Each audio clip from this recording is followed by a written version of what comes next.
Man charged with setting fire to synagogue in Australia. A man suspected of setting fire to an Australian synagogue as worshippers ate dinner inside has been arrested and charged, police said Sunday.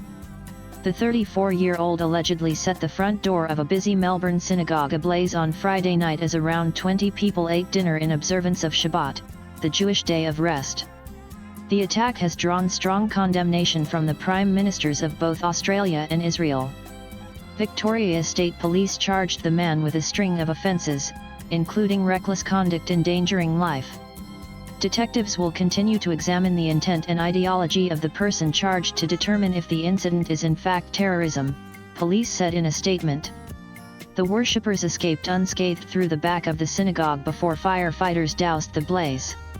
Police said they were yet to find a link between the two other incidents targeting Jewish residents in Melbourne on Friday night. A group of about 20 protesters swarmed an Israeli-owned restaurant, interrupting the dinner service as they chanted at patrons. The protesters allegedly flipped over tables and smashed a window, according to local media. Cars were set on fire and daubed with anti-Semitic graffiti in a third incident in another part of the city. Australian Prime Minister Anthony Albanese on Saturday condemned the synagogue attack as a cowardly act of violence. And the fact that people were having a peaceful dinner, and were disrupted by this act of violence could have had catastrophic consequences, he said in a statement. Israeli Prime Minister Benjamin Netanyahu said it was reprehensible, while decrying the restaurant incident as a violent assault by pro-Palestinian rioters.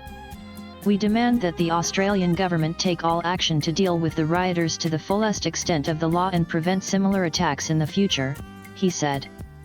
Swipe left for next video. Jewish neighbourhoods in Melbourne and Sydney have in recent months been hit by a wave of anti-Semitic vandalism. Masked arsonists firebombed a different Melbourne synagogue in December, prompting the government to create a federal task force targeting anti-Semitism. Latest blogs.